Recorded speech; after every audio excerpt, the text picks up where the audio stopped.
Hola, ¿qué tal amigos hermanos? ¿Cómo están? Hoy vuelvo a tomar uno de mis temas favoritos, que es la arqueología, la historia y las pruebas históricas del Libro de Mormón, como un libro histórico antiguo, no como un invento del siglo XIX, por una mente calenturienta, sino un registro histórico. Realmente el Libro de Mormón es la palabra de Dios, es un libro inspirado, son las palabras de los profetas, las revelaciones y las experiencias que profetas en las antiguas Américas recibieron de nuestro Padre Celestial y de su Hijo Jesucristo, y que quedaron plasmadas en diferentes planchas que luego se recopilaron en un libro que es lo que conocemos hoy en día como el Libro de Mormón. Este libro de Mormón, que es la palabra de Dios, no contradice ni sustituye a la Biblia, como algunos dicen, sino que la complementa. De hecho, algunos le llaman el Tercer Testamento de Jesucristo, porque es el libro que más habla de Jesucristo, cita a Jesucristo muchísimas veces y es un libro inspirado por Dios. No obstante, tal como la Biblia, es un libro que tiene un contexto histórico y que tiene unos datos históricos que podemos corroborar y que podemos buscar para identificar que es un verdadero registro antiguo. Como he dicho, narra la historia de los antiguos pobladores, de alguna parte, no todos, de los antiguos pobladores de las Américas, que saliendo desde Jerusalén, llevados por la mano del Señor, parte de la rama de Israel como pueblo judío, salieron de Jerusalén y llegaron a las Américas y allí crearon una civilización, tuvieron sus profetas, sus revelaciones y quedaron registrados en este libro. Pero, lógicamente, a su llegada a América apenas tenemos datos, no tenemos referencias, por lo tanto se hace difícil ubicarlos exactamente o relacionarlos exactamente con los restos que tenemos, pero sí que hay bastantes datos como para probar que es un libro histórico antiguo y verdadero. Por lo tanto, los primeros datos, que aún no he preparado un vídeo de la salida de Ley de Jerusalén, ahí sí que tenemos referencia, porque sale de Jerusalén, camina a las orillas del Mar Rojo, sigue una ruta que se llamaba la Ruta del Incienso, eso lo veremos en otro vídeo, que aún no lo he preparado, y ahí tenemos ciertas referencias que pueden darnos datos concretos. Pero una vez que llegan las Américas, no tenemos muchos datos.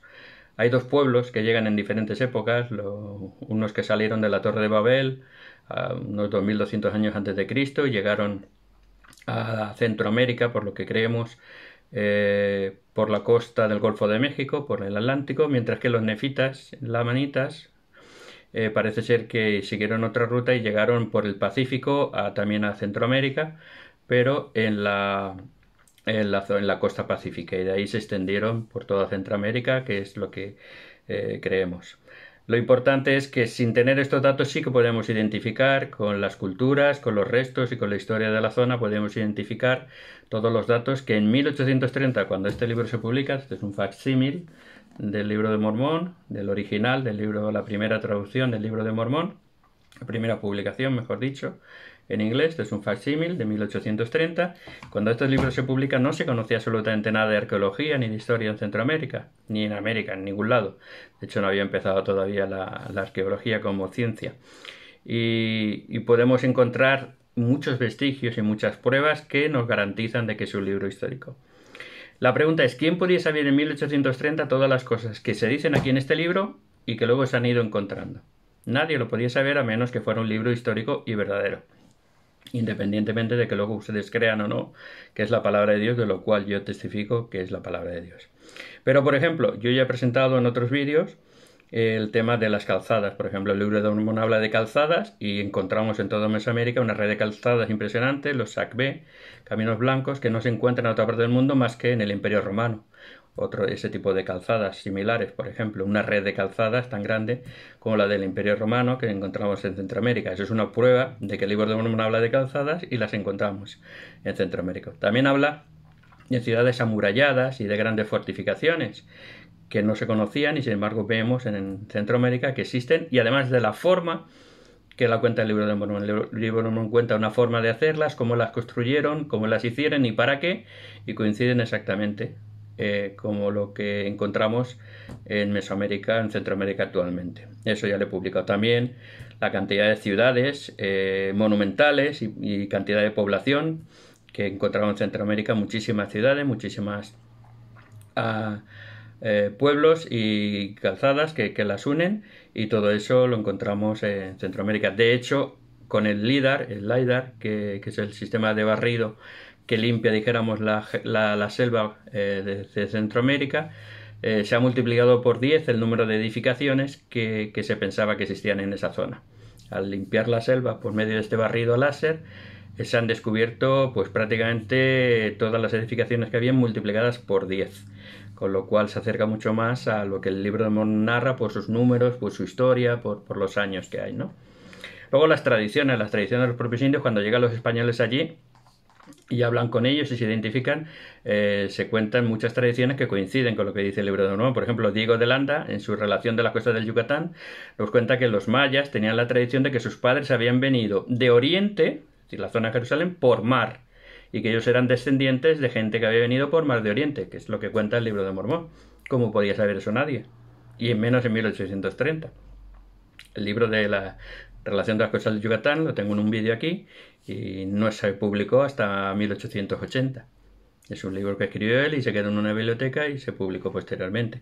Como hay muchas. Hernán Cortés, en su carta a Felipe II, le cuenta cómo lo recibe Moctezuma, como el rey que estaban esperando, que tenía que volver, que se les había aparecido hace mucho tiempo y que era su señor y que tenía que recibirlo de nuevo, y por eso le rinde pleitesía y lo recibe en paz y con regalos.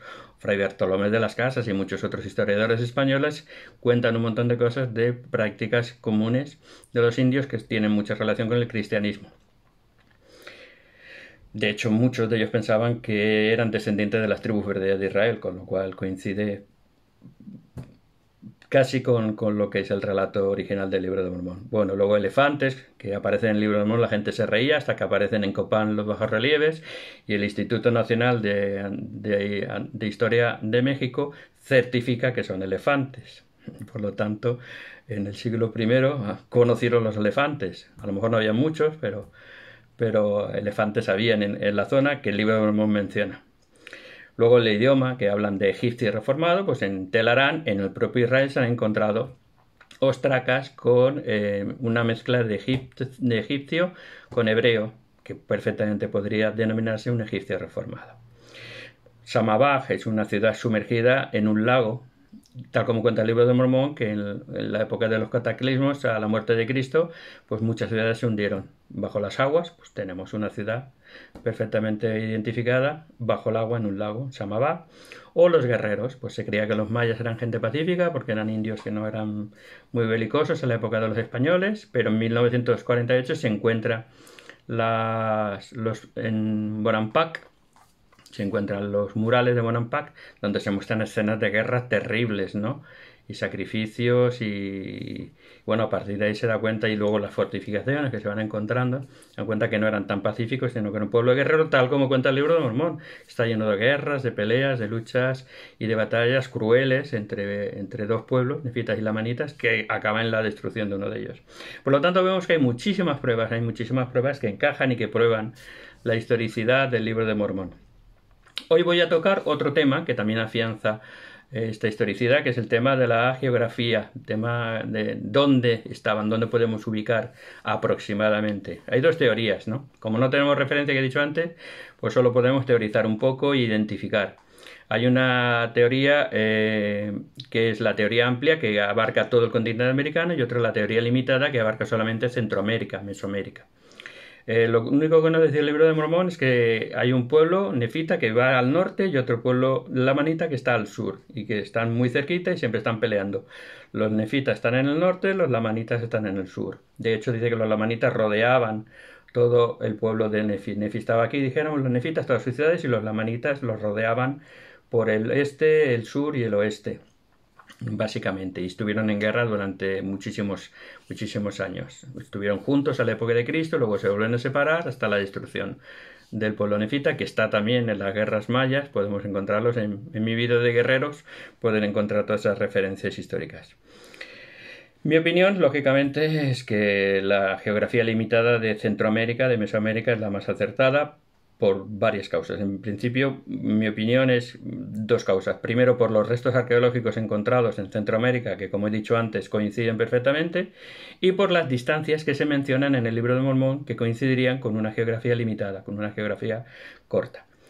¿Por qué no estoy de acuerdo con la geografía amplia de todo el continente americano? Porque hay 15.000 kilómetros de distancia entre norte y sur, Aunque le quiten un tercio por cada lado, seguiría habiendo unos 5.000 kilómetros entre el norte y el sur, en el centro del norte y en el centro del sur. Por lo tanto, tal como vamos a ver ahora en el libro de Mormón, sería desproporcionado unas distancias tan enormes, tan enormes, tan enormes. Y segundo, porque por ejemplo en América del Norte no hay ningún resto arqueológico de ciudades. Hay apenas 4 ciudades en Nuevo México, en Arizona, que yo he visto, que son pequeñas ciudades de adobe, de barro, pero no son ciudades monumentales, ni grandes, ni calzadas, como se mencionan en el libro de Mormón. Y en el Sudamérica, pues no conozco mucho, de Sudamérica ya no conozco mucho, pero todos sabemos que son zonas selváticas, de grandes selvas del Amazonas, zonas montañosas y el sur amplias planicies, tampoco hay más edificaciones, aquí sí que hay ya culturas con más edificaciones, pero creo que no son tan abundantes, aunque repito, no conozco mucho, pero sé que sí que la cordillera, los incas otros pueblos también edificaron grandes ciudades, pero creo que son posteriores cronológicamente hablando. ¿Por qué acepto o me decanto por la geografía limitada? Bueno, pues repito, porque en Centroamérica, en Mesoamérica encontramos las edificaciones, las distancias y la arqueología que nos prueba y que coincide con lo que dice el libro de Mormón. Como he dicho antes, el LIDAR ahora ha descubierto muchísimas más edificaciones, murallas, calzadas, que antes estaban ocultas por la selva y que podemos identificar con los relatos del libro de Mormón.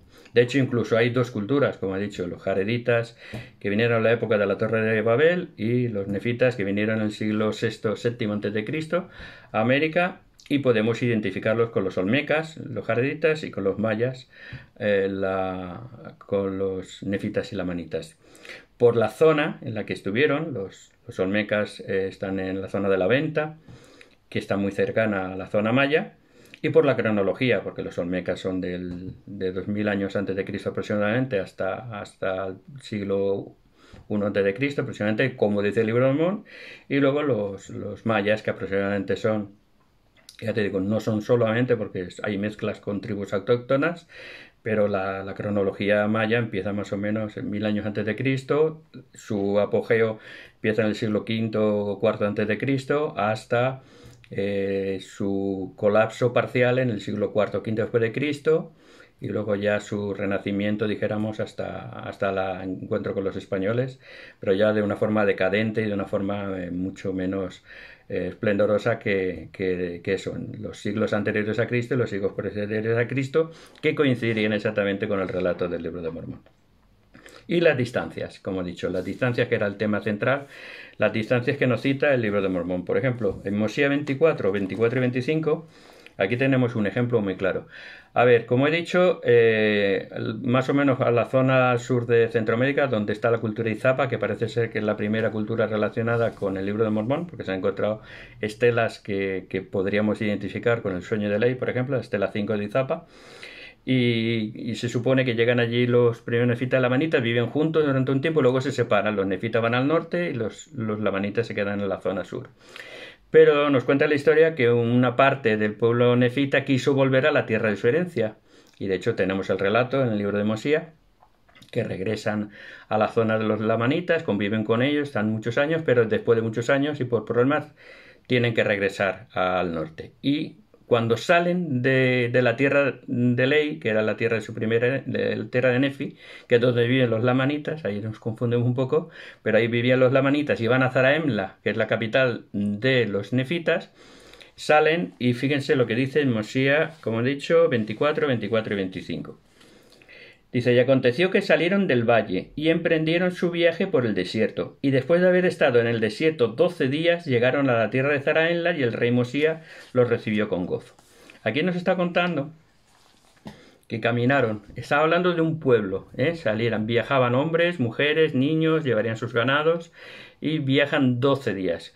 Cuando un pueblo viaja o una tribu viaja con sus pertenencias, con su ganado, con sus mujeres, sus niños, sus enfermos, lógicamente no puede viajar a un ritmo muy alto. Pongamos que hacían 20 kilómetros diarios, por 12 días nos saldrían 240 kilómetros. O sea que entre el sur de los lamanitas y el norte de los nefitas, la capital Zaragaela, habrían 240 kilómetros, pongamos 200 a 300 kilómetros. Eso coincidiría con los restos arqueológicos que tenemos en Centroamérica. Haría imposible los miles de kilómetros que hay en la geografía amplia. Pero sí se acercan perfectamente a la distancia entre el sur de la cultura izapa con los mayas de Centroamérica, de las tierras altas, ¿no? Creo, o las tierras bajas, ya, perdónenme, ahí me pierdo un poco en geografía, ¿no? Pero el sur de México sería de Guatemala más o menos hasta el norte de Guatemala y sur de México, toda esa zona que sería la zona más importante.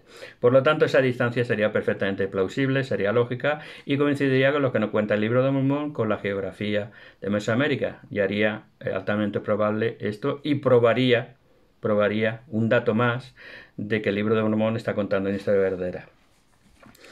Tenemos otro dato de distancia en Alma 22, que también nos da un dato muy interesante, Alma 22.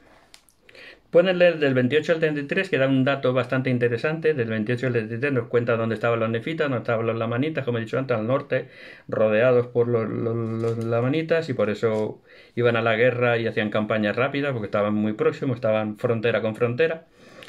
Y sobre todo el versículo 32, para no hacerlo muy largo, nos dice: pues bien, la distancia no era sino de día y medio de viaje para un nefita, por la línea de abundancia y la tierra de desolación, desde el mar del este al mar del oeste. Y así la tierra de Nefi y la tierra de Zaragaela casi se hallaban rodeadas de agua, y había una pequeña lengua de tierra entre la tierra del norte y la tierra del sur. Aquí está hablando de la tierra de Nefi y la tierra de desolación. Lo que ellos llamaban la tierra de desolación eran los restos de las ciudades de los jareditas que habían vivido, los que habían venido a la torre de Jared.